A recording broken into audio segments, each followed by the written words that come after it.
Trying to find that beautiful tone that inspires you to play. It's not about thinking about the gear, it's just about finding ways to free yourself.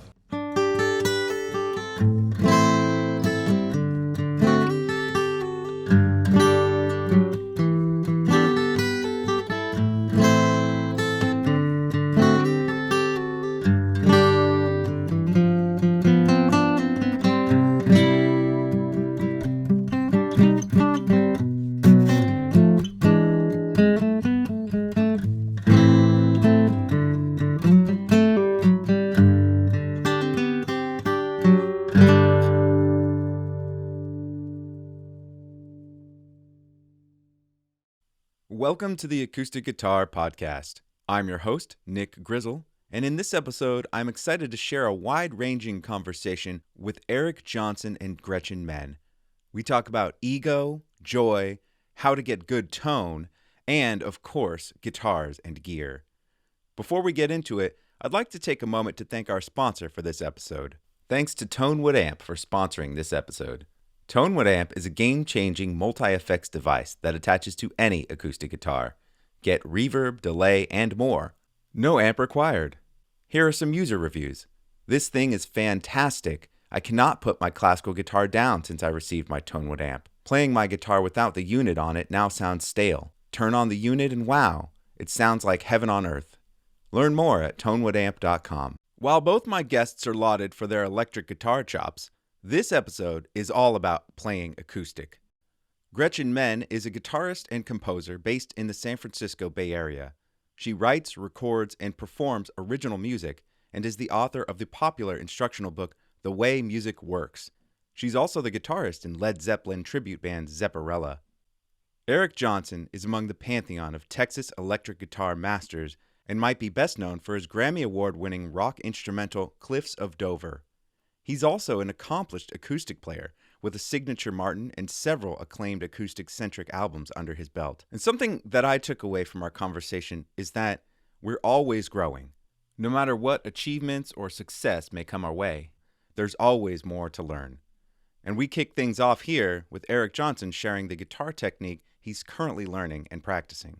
When I write songs, I try to incorporate new ways of playing, and I'm trying to just get better at the finger picking thing. I really wanted to use finger picks, especially a thumb pick, but I just can't. I've spent too long playing like a flat pick, So, when I either have to play with a flat pick to do that, the finger picking thing, or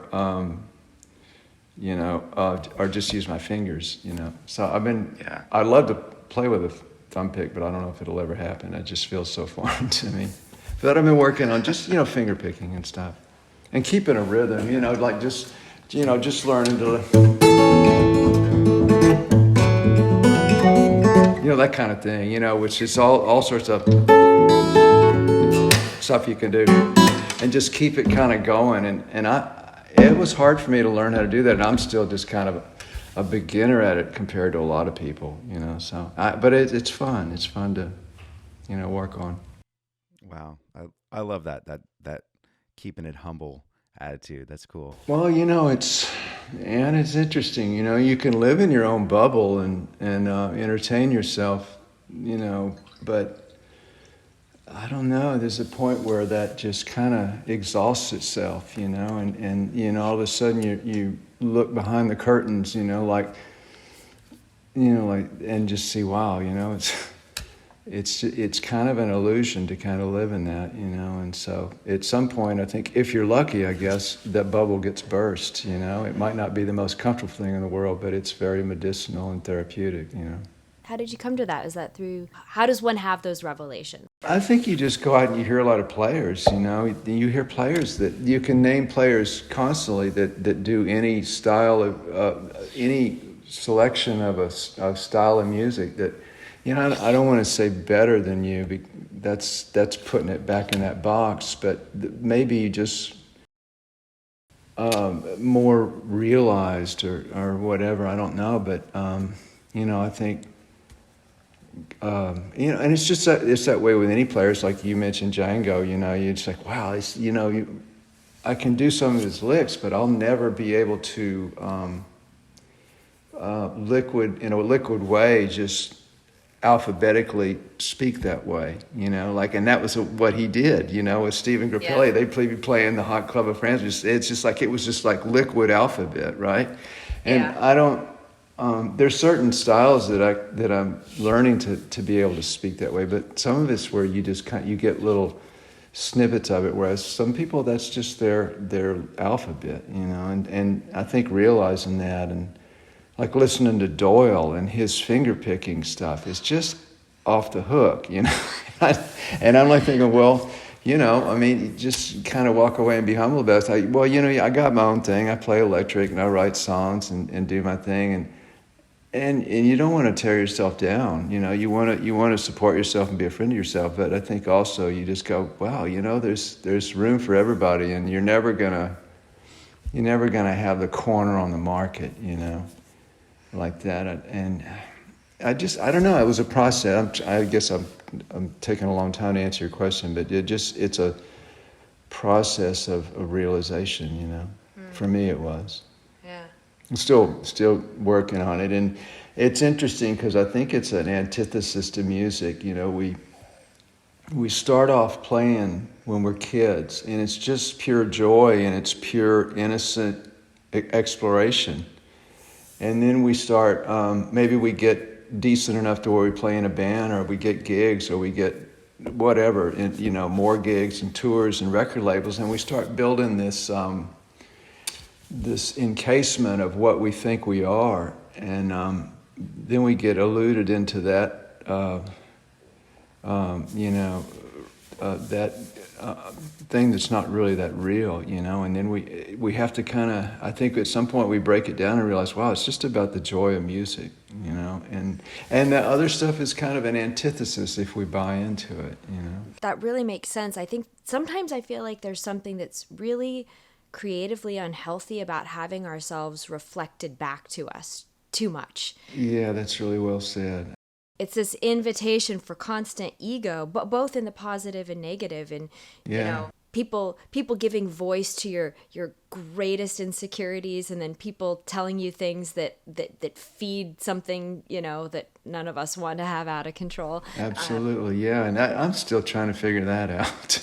How do you go on stage and just completely play, or record, or whatever, or just sit in your just play from that heart space that doesn't allow all that other influence. Yeah. Have you figured that out? No, I haven't. And even if you're at the realization that I don't have all the answers, or I don't want clemency or a hall pass in life because I know a few licks on guitar. That's you get to the point where you go, wow, I don't want to do that anymore. You know what I mean? It's like you just it's kind of, if you kind of have to. Then I don't know if you have that many. Your choices get more limited to return to that playing for fun. But it's a struggle, I think, because, and it's kind of natural. You walk on stage, oh, is everything going right? Are people enjoying this? Is the sound just right? Am I playing good? There's all this luggage that you accrue after you do it long enough, And I think there are people that can just like lose themselves, and or forget about themselves and just be a conduit, in the highest percentage of way possible, Do you think that the constant pressing yourself, which I know you do, and it shows in all of your music that you're always kind of pushing into new territory, do you think that flies in the face of kind of just being able to rest in and enjoy what comes most naturally? Yeah, that's a really good question. Yeah, I do, especially if it's not really balanced. And I think I have times where it's not as balanced as it should be, just pushing, and it kind of it creates a portion of yourself that you're a little too hard on yourself, and then you can just be kind of not as good a friend to yourself as you should always be. So, yeah, that's really it's almost like a intersection in the road that I don't know. I don't know what the answer is. You got to push yourself because, your job is to go out there and really make people, wow, okay, this is good. But you're kind of talking about an interesting question of ultimately how do you negotiate that intersection? That's really, really, I don't know. I'm not sure. I don't want to believe, I don't think they must be mutually exclusive, because it's like I can't imagine being like resting on laurels of any sort. I mean, and clearly you don't. All my heroes are constantly growing and evolving. And yet it's like, man, how do you, when we see people who have picked, a lane and really owned it in a beautiful and pure way, I do sense that there's this comfort and this joy that I find that I get little glimmerings of, but that I wish I had more of too. Yeah, I guess it's just, I think maybe not getting too cerebrally obsessed with music, and just keeping it on a heart level, that emotional level, or at least respecting that and trying to inspire that. Yeah. I can't tell you how up it is for me right now. It's like, because you want it to be important, but you realize it's not that important, if that makes sense, So you want to really turn people on and raise their energy or make them feel good or put a smile on their face, but you want to leave it at that, You don't want it. There's certain muscles you don't want to strengthen, Certain ones you do.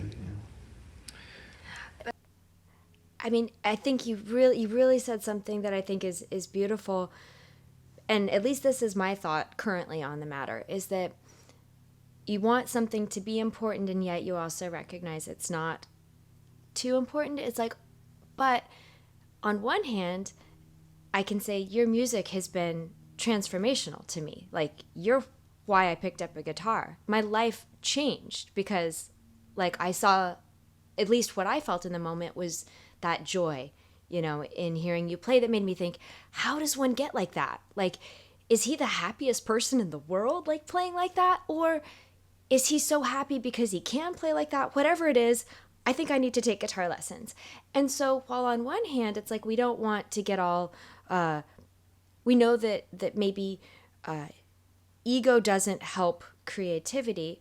On the other hand, what I think is so beautiful about music is you don't really harm anybody.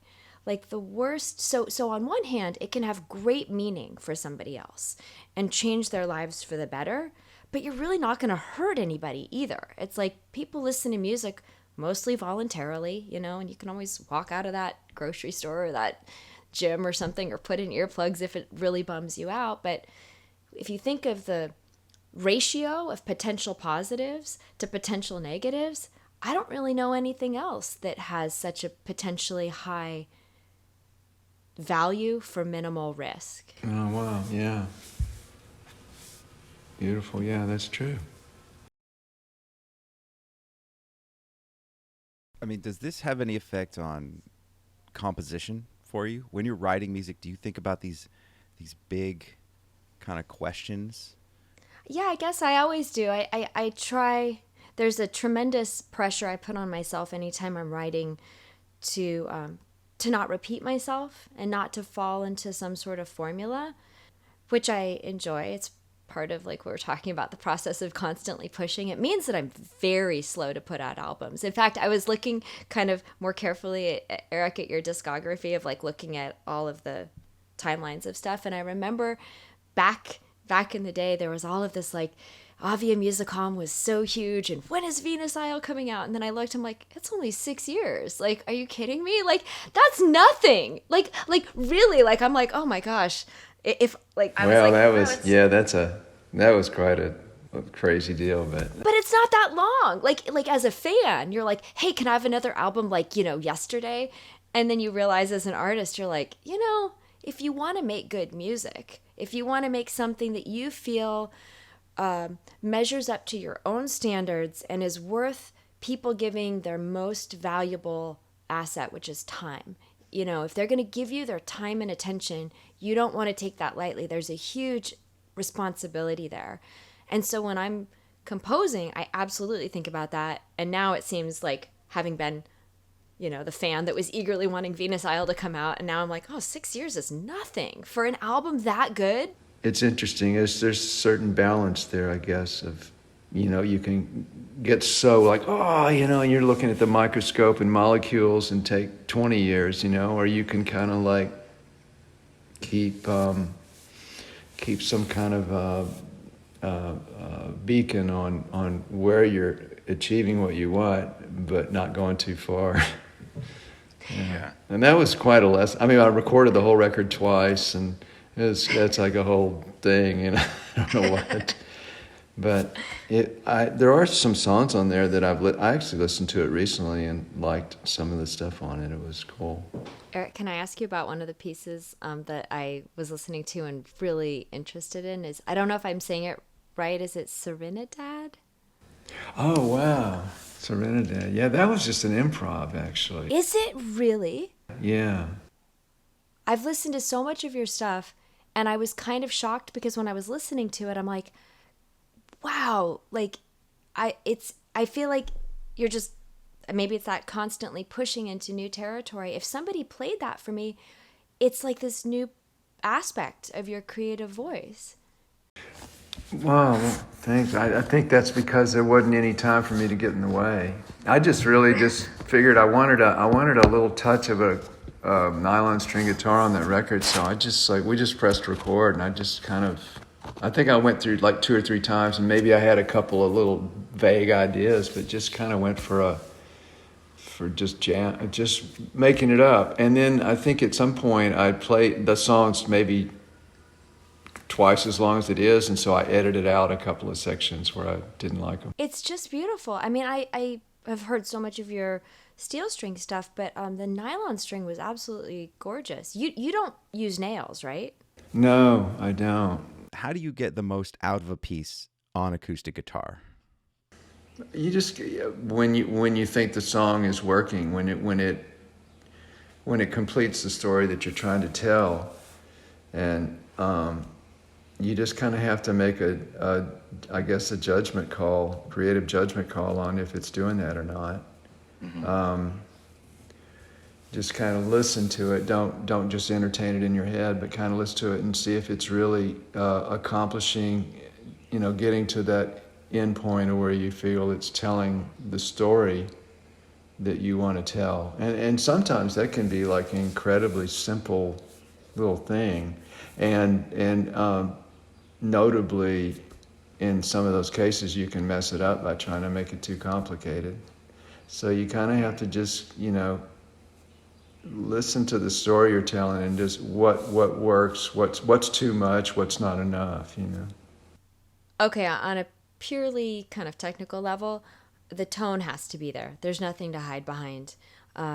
So really drawing from the instrument the sounds you imagine in your head, I think is really important. And I think it's why touching base a lot with your heroes helps you not start kind of apologizing or having bad tone become just sort of this like wallpaper that you just start to accept in your playing, but really listening carefully and making sure that each note is exactly how you want it to sound. And sometimes that means working in tiny sections very slowly and being solution oriented, recognizing like why does this note sound so crappy if I play it on the G string, and then possibly having to come up with a creative new fingering to, so that the melody line maybe you're after isn't getting broken by suddenly this huge tonal discrepancy that happens between strings. Like violin, cello, viola players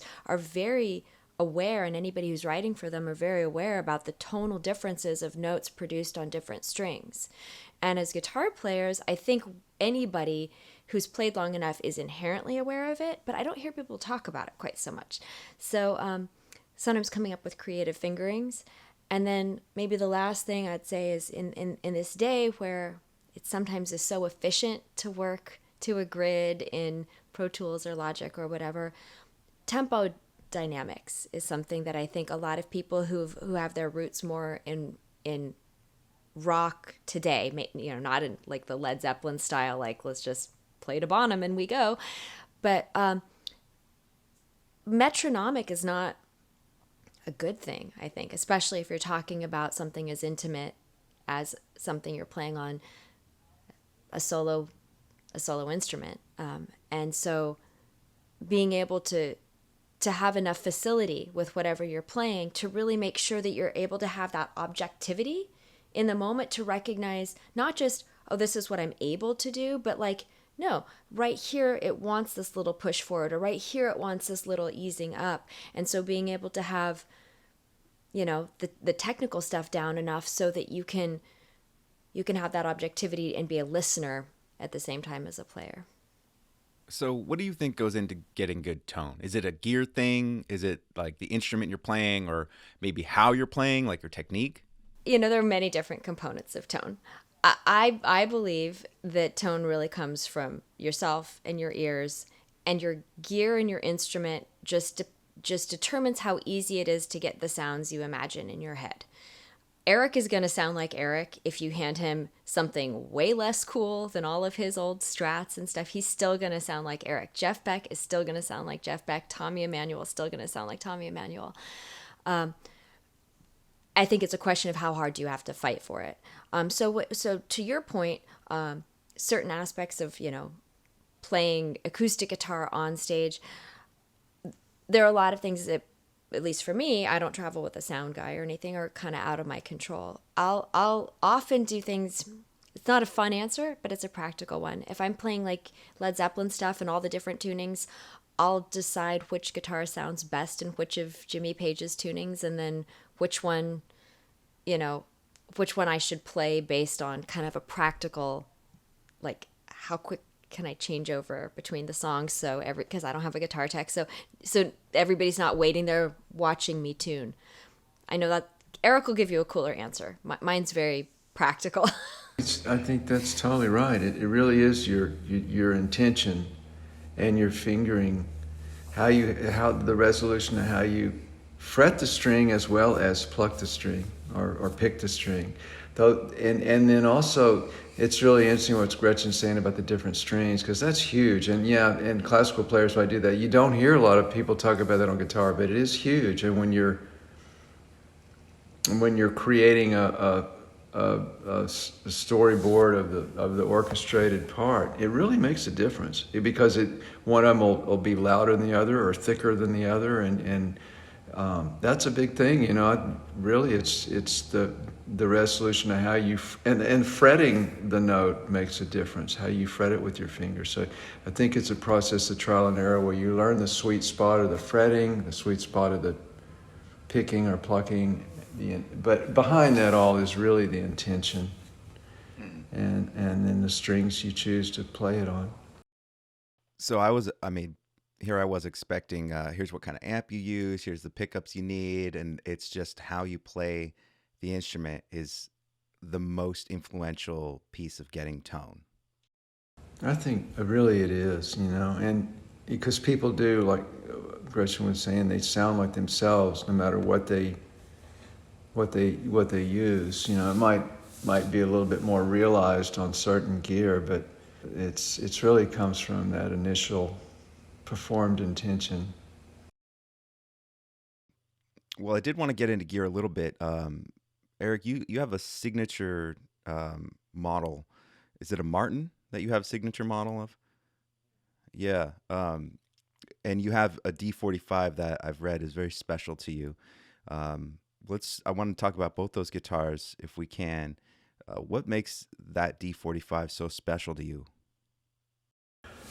Oh, well, in when I was like 28 years old, I got almost all my guitars stolen.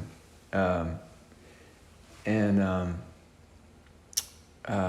actually had a solo acoustic guitar opening for somebody at the Opera House in Austin coming up in a few weeks. But my dad bought me that guitar because I got a lot of my guitars stolen, and one of which got stolen was a Martin D41.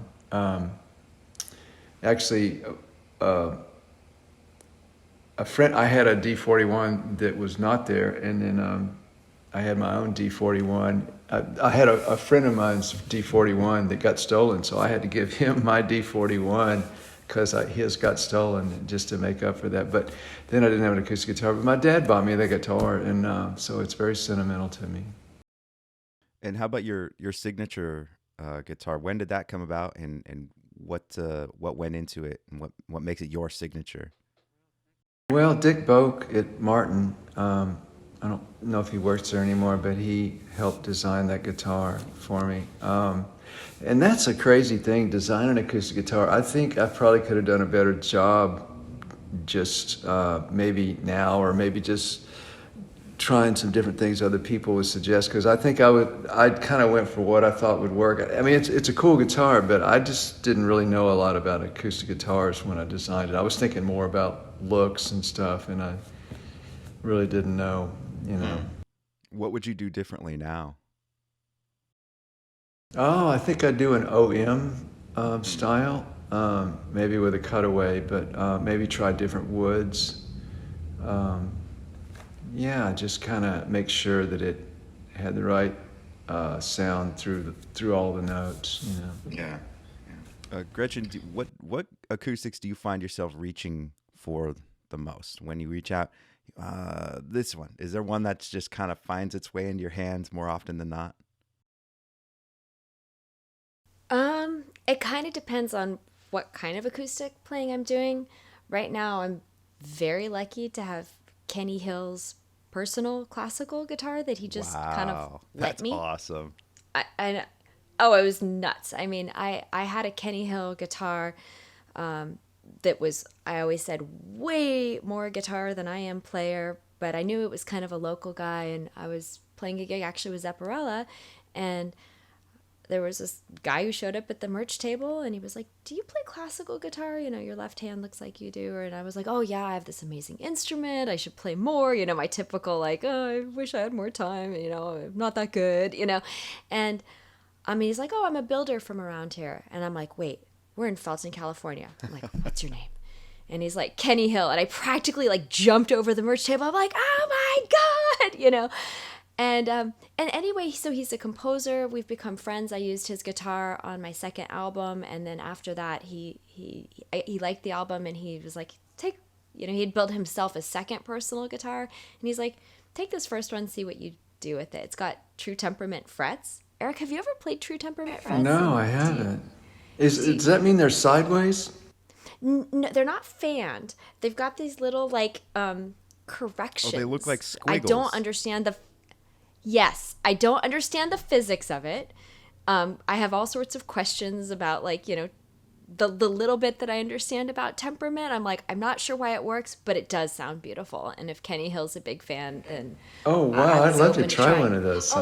Oh, I would next time we're in the same town, you have to play this guitar. It's nylon string. It is so gloriously beautiful. Oh, I'm every time I see him, I'm like, "Do you need your guitar back?" And so far he hasn't asked for it back. Yeah. So that's one that's just incredibly special. My time with it, I will cherish, but I don't deserve to have it. I have a Steven Strom Eros, which he's also an incredible builder. That was the one that I did for the minor swing. Very non-traditional gypsy jazz rendition, but I learned it and I wanted to do it. And then recently I've been doing a lot of stuff with Breedlove guitars, which I love because for, you know, Kenny Hill stuff, Steven Strom, these are all instruments I couldn't afford if I were not like a professional musician working, you know, in collaboration with companies. And I always feel like there's something kind of irresponsible if you're doing any teaching, to not have some affiliation with a company that makes quality products at a reachable price. You know, you don't want to be like, oh, what guitar do you recommend? Oh, I recommend this $9,000 instrument. It's like, who can afford that? I mean, not saying they're not worth every penny of it. The stuff that goes into these high-end guitars is huge. But Breedlove makes really great stuff. It's sustainably harvested woods. They're a nice combination of kind of traditional looking, but also with like a lot of beautiful colors. And they're just the nicest people. So I've been really enjoying that. And I'm not afraid to take them on stage with me. I think I'd be really nervous to bring, you know, to subject anything super nice, or I shouldn't say super nice, everything's super nice, super one of a kind to the rigors of the road. So what guitars do you bring on tour, Gretchen? Do you bring the Breedlove on tour with you? that's what I've been using on stage with Zepparella, yes. I use Maton guitars on stage. Oh, cool. Yeah, like Tommy Emmanuel's. Yeah, and that's where I learned about him first, from playing his and talking to him about it. And they have a great pickup system with a built-in mic, and it's tough getting a good acoustic sound live, you know. So I think the Matons have a pretty great pickup system. I mean, we talked a little bit about what projects you're working on right now. What's in your world creatively? Yeah, Eric. Well, I just got off tour a couple weeks ago. We just finished a 7-week tour, yeah, I just I got a couple more gigs to do and doing an instructional video, and then I have a couple of more masterclass things to do in August, and then we go out for the second leg of this thing in late August through September. Gretchen, how about you? What do you got cooking right now? It's funny, somebody asked me this the other day and I felt so scattered that I'm like, I don't know. Everything? I'm doing lots of shows now with Zepparella, so that's like a Led Zeppelin tribute thing that's super fun and great education. And I'm playing with my original trio. I was just telling Eric, I'm in school right now. I'm getting a degree in media composition. So my undergraduate degree is in, you know, music, more general. This will be a master's in media composition, so like composing for like films, TV, games. Wow. Have you done any scores that we should check out? I've done assignments at this point, but you know, but it's fun. It's actually, having specifications and having a deadline forces you to work with the skills that you have at your immediate disposal. So you don't get the time to sit there and beat yourself up and be like, oh, I should work more on, you know, my counterpoint skills, or, you know, my harmonies are boring. How does Ravel do it? You know,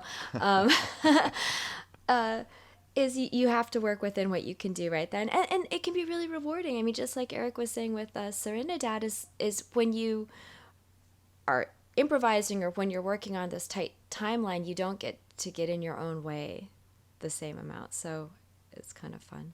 And then I have something coming up next year that's really exciting. I don't know if you know Stephen Mackey. He's an incredible composer. He's an electric guitarist who's been incorporating electric guitar into a compositional context since like the 90s. He teaches at Princeton. He's done all sorts of cool stuff with like the Kronos Quartet and really cool things. He's writing a guitar concerto, and I guess I'm going to be performing it in Salt Lake City in almost exactly a year. So I have a year to freak out about this. Very cool stuff. Oh, man. We're coming to the end. Thank you again so much for your time. I wanted to leave it open if either of you had questions for each other. Oh, I want to hear this stuff that Gretchen's working on. I want to hear the concerto and stuff. That sounds wonderful. That's going to be great. Was that with orchestra, Gretchen? Yeah, I guess it's going to start out. He's composing it now. It's going to start out on classical guitar. He already sent me some sketches for it. And then it's going to move to electric guitar. But he likes to do lots of wacky stuff with like prepared guitar and slide. He had me send like every video. He's like, show me every technique you can do. Wow. So I'm like, oh boy, okay. I'm not scared. No, that's going to be great. I can't wait to hear that. Wow. Well, I have a question for you, Eric, too. I'm curious. Like, I mean, I've read so many interviews of you, and you get opportunities to talk a lot about your gear and everything like that. What do you love talking about music? Like, what do you wish you had more opportunities to put out there? Oh, just the trying to find trying to find that beautiful tone that inspires you to play. That's not really. It's not about thinking about the gear. It's just about kind of finding ways to free yourself and see what possibilities come from that. Kind of being more receptive than proactive sometimes, and just discussing what are the things that make that happen. And talking about all the little pieces that maybe inspire you to get more in that vortex. Is there ever been any like great moments of breakthrough or great advice that like has really helped open something up for you? Yeah, I think a lot of people will say, hey, some of my favorite stuff you do is the just the improv stuff that you don't have time to think about or put too many fingerprints on it. I've always kind of keep in the back of my head what I toured with B.B. King, and he told me, he said, be yourself. Find that unique light that you shine that nobody else does. Because you always can find players that play great, and there's thousands, and now with YouTube, I mean, there's no end to it, and to kind of find that unique pulse that you have that really exemplifies you, that's unique. When do you feel musically most kind of in connection with that part of you? I think when I'm not thinking about it too much. I think when I'm not thinking. Isn't that interesting? I'm using the mind to not think. There's the conundrum right there, Right. Jeez. Yeah. Not thinking about it, I think, and just letting it happen. The Acoustic Guitar Podcast is brought to you by the team at Acoustic Guitar Magazine. I'm your host, Nick Grizzle. The Acoustic Guitar Podcast is directed and edited by Joey Lusterman. Tanya Gonzalez is our producer. Executive producers are Lizzie Lusterman and Stephanie Campos-Dalbroy. If you enjoy this podcast and want to support us, visit our Patreon page at patreon.com/acousticguitarplus or find the link in the show notes for this episode. As a supporter, you'll have access to exclusive bonus episodes, along with other special perks. And if you're already a patron, thank you so much for your support.